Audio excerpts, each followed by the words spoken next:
Hey guys, it's Amanda and Baron, and we are back again with Kicking Cancer Cares on KSLM Radio. Our sponsor for the second half is Vente's Cafe, which is absolutely amazing food. It's soup season, I feel like, a little bit, kind of, with the weather and all the things. Changing the weather in the 50-degree days. And I am absolutely obsessed with their tomato basil soup. It is so good. And then if you want just like soup and a salad, so their salads are, they've got a house green salad, a good earth salad, and a southwest salad. And then a Have you had any of those? Moroccan salad. All right. No, I have not. And I want to try some. The southwest salad is really good. Okay, so that's fresh greens, corn chips, black beans, brown rice, guacamole. There you go. There you go. Roasted corn, fresh pico, red pepper aioli. Their red pepper aioli is to die for. And then vegan Parmesan cheese. That sounds phenomenal. Yes. Yeah. Okay, sold. Sold. And vegan cheese always throws me for a loop a little bit. So I've mentioned this a few times. Like, I am a cheese girl through and through. I love all kinds of cheeses, like real cheese though. Like, it's got to be real. Like, don't give me the fake stuff. But they've got vegan cheese and vegetarian cheese, and I have tried both of them with the nachos, and they're both, you can't even tell. They're so good. So and my son used to be dairy free, and so we've tried lots of different cheeses through that journey. Oh yeah, sure. And they were all terrible, like beyond terrible. Like, so this is not like a dairy free cheese at all. No, it's so good, so different and good. Yes. Well, there we go. Go check them out. And we appreciate both Mike and Dino for their support of the show. Yes, thank you, Dino. For those that are just tuning in for the second half of the show, we've got a wonderful guest with us as we approach November and Men's Health Awareness Month. And we've had different types of survivors. We had a couple of breast cancer survivors next month, but November is Men's Health Awareness Month. And Nate, you are telling us a story of your own personal journey, which began about 5.5 years ago. So just real quickly, can you recap for the listeners who are just tuning in, what was occurring for you in July of last year and what led up to November, which is where you left off on the story? Yeah, so July was when I found my lump originally in my testicle. Follow-ups with the doctors to find out what it was, get it out in September, and then October rolled around thinking I was in the clear, and I wasn't. It was time to make a life-altering decision on surgery or chemo, and I chose the surgery. And so where we left off was the surgery, which was the called an RP-LND, which removes the lymph nodes from your stomach. And so I have a permanent scar from it that's never going to go away. It starts about 2 inches below my belly button and goes all the way up to where my ribs meet up on my chest. So it's a large scar. If you ever see anybody while you're out at a pool or anything like that, it's most likely an abdominal scar that big is probably the RP-LND. So did they have to literally open you up? Is that why the scar is so big? Yeah. So they open up everything. They pour out all your organs. They take them out. Wow. It's a 9-hour surgery in my experience. It can be a little bit lesser. Mine was robotic assisted. So that helps them with the actual lymph node dissection, which actually pulls out the lymph nodes, puts them away. They go away for good. There's 23 of them in my case. It usually ranges between 20 and 30, I believe. But I had 23 that were removed. The biggest of which was 2.9 centimeters. The cutoff for... That's pretty good size. Yeah. None of them came back as having cancer. Okay. But so none of the lymph nodes had cancer. Right. That's gotta be a good feeling. Yeah. So it took a couple weeks for the pathology to come back on those, so they tested each of those. But if one of them would have been over 3 centimeters, so a 2.9 is what I had. But if one of them was 3, even if it wasn't cancerous, they were going to basically zap me with chemo. So because they came in under 3, you did not have to do the chemo. Yeah. Wow, you barely missed that mark. Yeah. So November 25th came around. That's when the first checkup afterwards. They did a new CT. They did a new workup of everything. what was interesting my entire journey is none of my blood markers ever showed any elevation. Really? So they do a HCG, which is like a pregnancy test. And so in testicular cancers, HCG can be raised. It oftentimes is raised. There's AFP, which is another blood test that they do that's often higher, especially in the type that I had. And so it was kind of baffling the entire time to the doctors. They're like, why are we not seeing any of the markers? Yeah. Like, I just had my markers done again a couple weeks ago, and it's still, the same. Everything's within the range and everything's good. And I'm like, well, these don't mean anything what to me. does that mean? Yeah. like I wish numbers are numbers until someone can break them down for you a little bit. Yeah, and I wish the whole time that I, actually did have something in there, because then it would have been, another sign. Like, You would have seen it move and fluctuate. Yeah, and a lot of times, like, when testicular cancer patients are going through, they're looking at that AFP number, especially like if they're doing chemo or something like that. They want it to half every week of when you're on your chemo, to make sure that that is doing its job. Right. And if I was to go through the chemo, my baseline is like 2.4 or something like that. It can't half. Like if it halves, then it's actually kind of below like the detect for range and right. stuff. And so, I see. And we have a Discord server for the Testicular Cancer Foundation, and people are posting their test results all the time. And I'm like, wow, that number looks huge. That the HCG's off the charts and stuff. I was like, I never had that. Like, so you feel really fortunate when you get your numbers compared to people's numbers. Yeah. But at the same time, it's also an indicator that something's wrong. Right. And you don't have that indicator. Yeah. So when you go and do like your 6-month checkups or yearly checkups, like, do they do something beyond just a blood test, since your blood tests don't show I wish elevated? They did. And that's what I'm fighting for at the moment is I'm trying to advocate for myself to try to figure out why because I've had testicular pain since 2021. So in the other testicle, the remaining one, it comes off and on all the time. And then the last few weeks, I've lost 17 pounds, and I have I have back pain radiating from the testicle to the back, and it's almost constant. And so I've been seeing almost weekly. I've been in the ER to get the CT scan. And have they given you one? They did. Okay. I had to go to the ER to get it, right? Because I couldn't lift my kids. Well, and you're just making sure that nothing has spread to your back, right? Right. Yeah. Because even though I have the lymph nodes out, and kind of in the last 5 years, I was like, oh, I'm good. There's nothing that it can be. It can't be cancer coming back, because I don't have the lymph nodes in my abdomen. Well, it can spread. Kidneys. It can spread. Elsewhere. Cancer's pretty clever. Yeah, and you could just have a secondary reoccurrence. So So I was reading statistics, which you shouldn't do. Don't do it.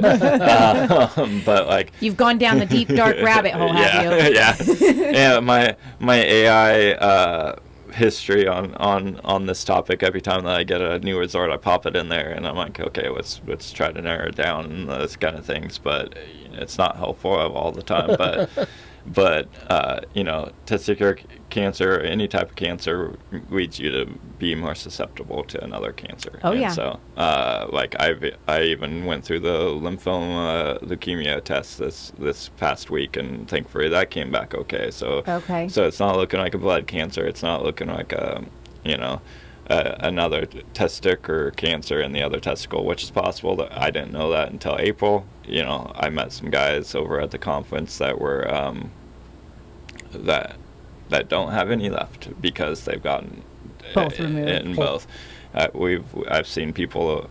We had, unfortunately, 2 people pass recently in our group, and they tell you all the time when you're going through testicular cancer, you're going to survive, you're going to make it, you're going to do this. You have a 99% chance if caught early. If you have a 95% chance if caught a little bit later, but there's, and testicular cancer does have a pretty good survival rate. Yeah, and that's a blessing, for anybody that's gone through it.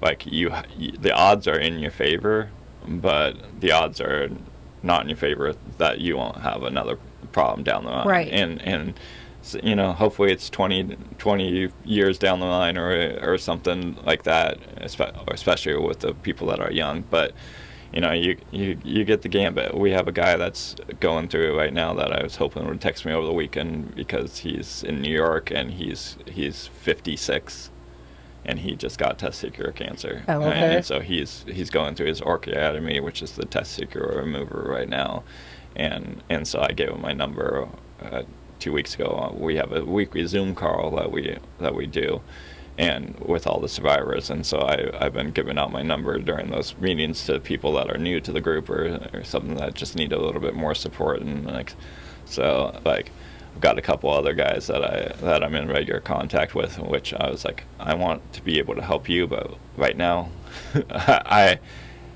I'm also needing the help, so Yeah. we're kind of supporting each other, because they're going through, you know, one of them's going through chemo right now. The other one's got some other issues that he's kind of trying to figure out.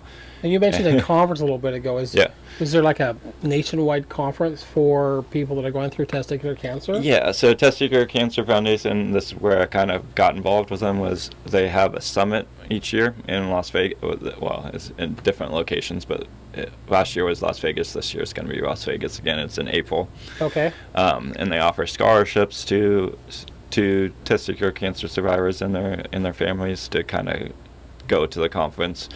They put them up at the Four Seasons. It's super nice. It's too nice. So this last year, me and my wife went to the conference, because I was like, oh man, this is going to be awesome. Like, we get to go on a vacation, but I was like, I get to learn how I can support others. Yeah. And is that the purpose for the conference, is to pull survivors together to support each other?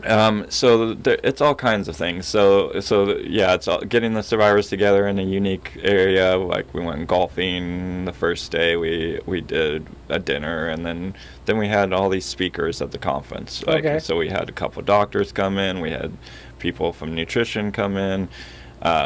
We had the survivors circle that all the caregivers leave to a caregiver part, but the survivors get around and just circle up chairs. There's 90 guys last year. Oh, 90. That's got to be powerful. Yeah, and they're all just sharing stories and from all over the United States too, right? Yeah, even Australia. We had a couple guys come wow. in. We have some people in Europe. You know, we're really trying to. I say we. I'm not. The foundation. Yeah, the foundation, and I was sitting there and I was like, I don't know why I'm here. Like, I'm the lucky one. My story wasn't as tough as some of these guys. These guys are going through more 12 rounds chemo, most common 3 times, but there's usually some follow-up too. Some of them have stage 3. Some of them have, you know, some of them were lucky. They just had the stage 1A, which no invasion, no RP-LND, no extra stuff. What was the age group that you had there?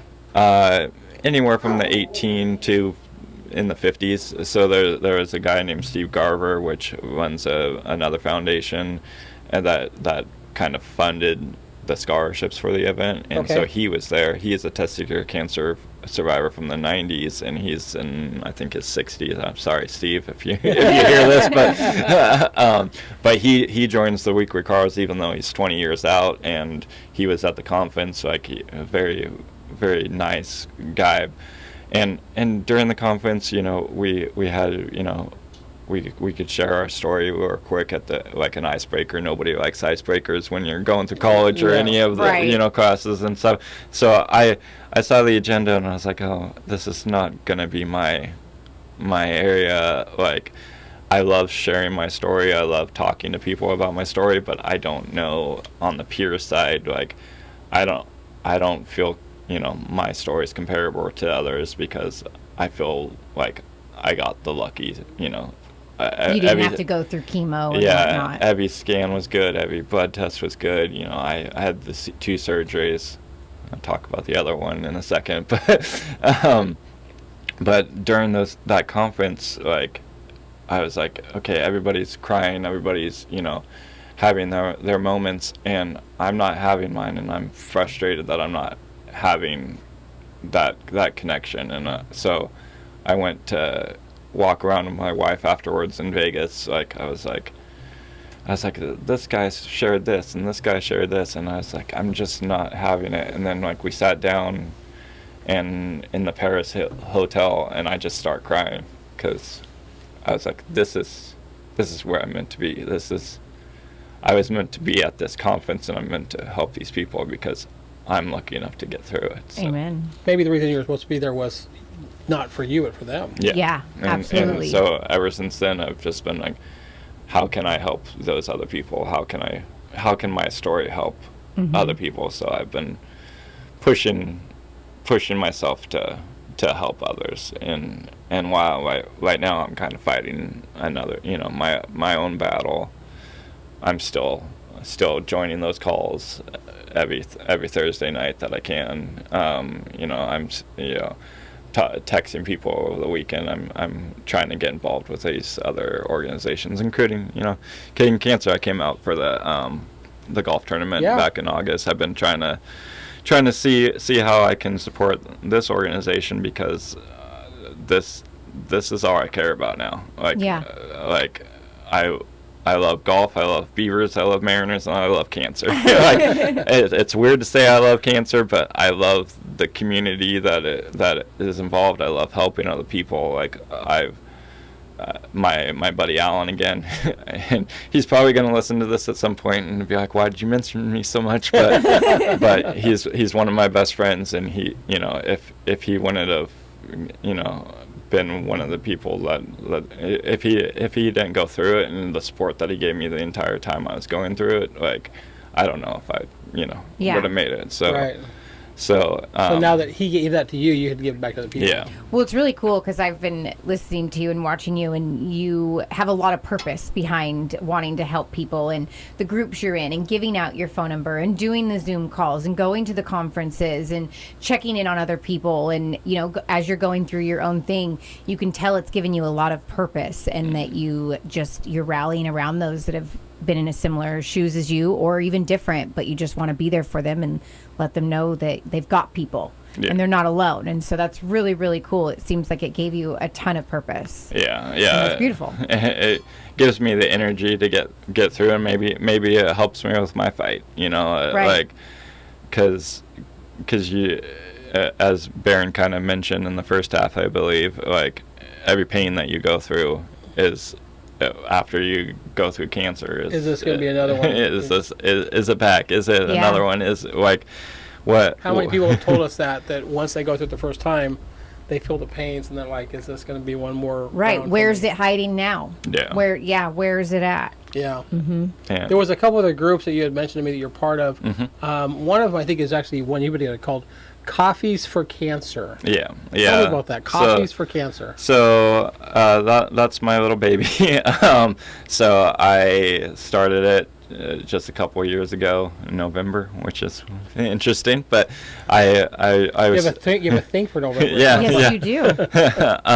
So I was sitting down, and I was like, how can I give back to the cancer community? And I was like, I don't have thousands of dollars. I don't have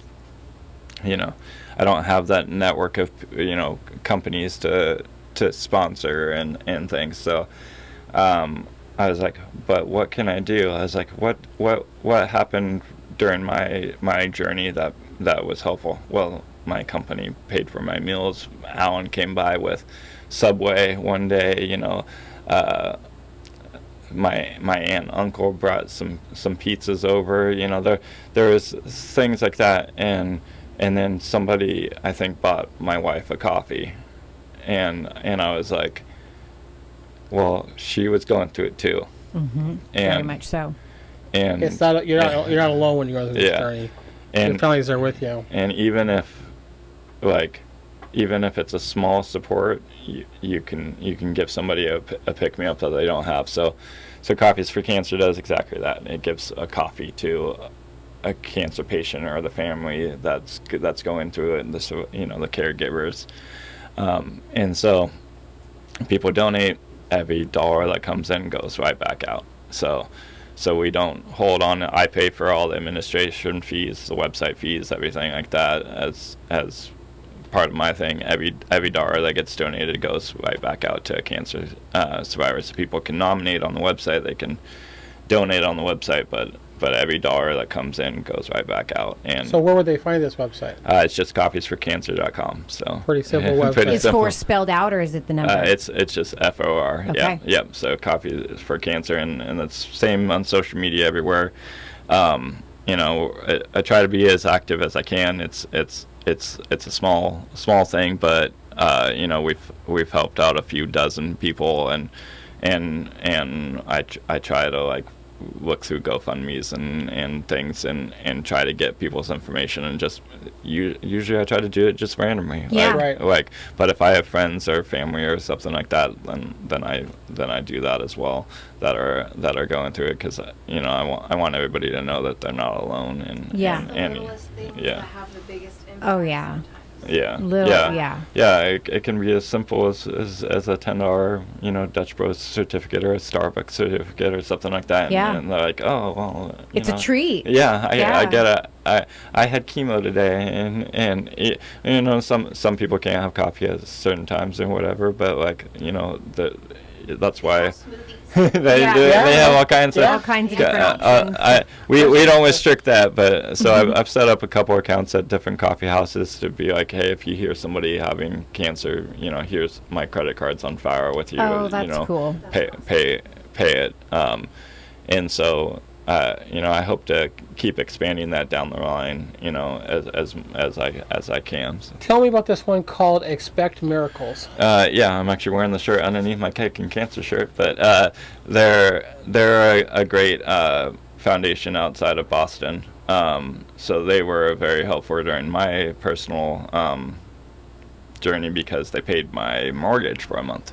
Wow. So people that are going through cancer or recently cancer, young, it's focused on 39 and under. So people young, I believe I don't quote me exactly on that, but they're expectmiraclesfoundation.com, and they do not only the rent and mortgage assistance for cancer patients. They do a bunch of events. They have huge sponsors and stuff, but they also do family planning. So people that have to go through fertility and those kind of things, and that's part of my story too, is because, you know, when you get a testicle removed, you don't know if you're going to have more kids, especially Right. if I would have gone through the chemo, it probably would have not happened, but I did So have how many kids do you guys have? I have two. Two. Oh, awesome. And I'm not sure if I can have more or not, but we're not worrying about that. Right. But you know, we had to go through a lot. She had a cancer scare during the pregnancy with him. Oh. He was born in 2023, so after cancer.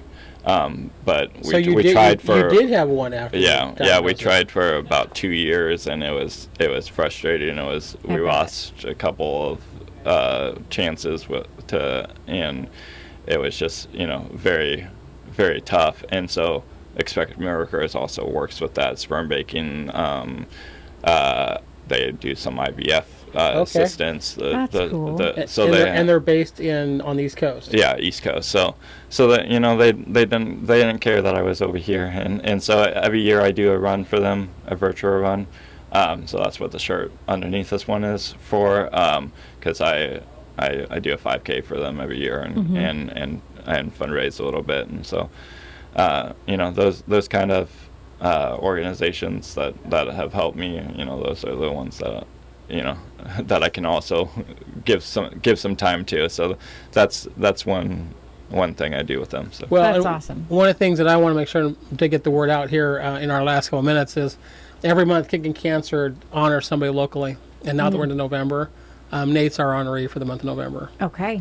Men's Health Month, and we're going to honor Nate for his battle that he's gone through, and we appreciate you coming in and telling your story. And any guy that's out there, listen to your body. I think that's the key message. Yeah. Listen to your body. Absolutely. And take advantage of the tests that are Get available. your checkups regularly, regardless. Yeah, Yes, and regardless. advocate for yourself. Yeah. Advocate for yourself. Yeah, that's both those things are huge, and look it up. Like, look how to do a testicular self-exam. It's easy. It's a couple of minutes. It's something you can do in the shower every day. So you can do that, especially if you're young. Do it. Okay. Catch it early. Yeah, Yeah. absolutely. All right. All right. Well, huge shout out to Venti's Cafe, who is our sponsor for the second half. I love their fries as well, and they've got a handful. So they've got house fries, house tots, spicy tots, sweet potato fries, which is drizzled with raw honey and That's your dusted favorite with one right toasted coconut. It is so good. That's your one. Yes, and then they've got crispy truffle fries, red curry fries, and then they've also got their truffle ribbon chips as well. Awesome, amazing fries all the way around. But yes, the sweet potato with the honey and coconut is so good. Anyways, we'll be back next week As the movement continues.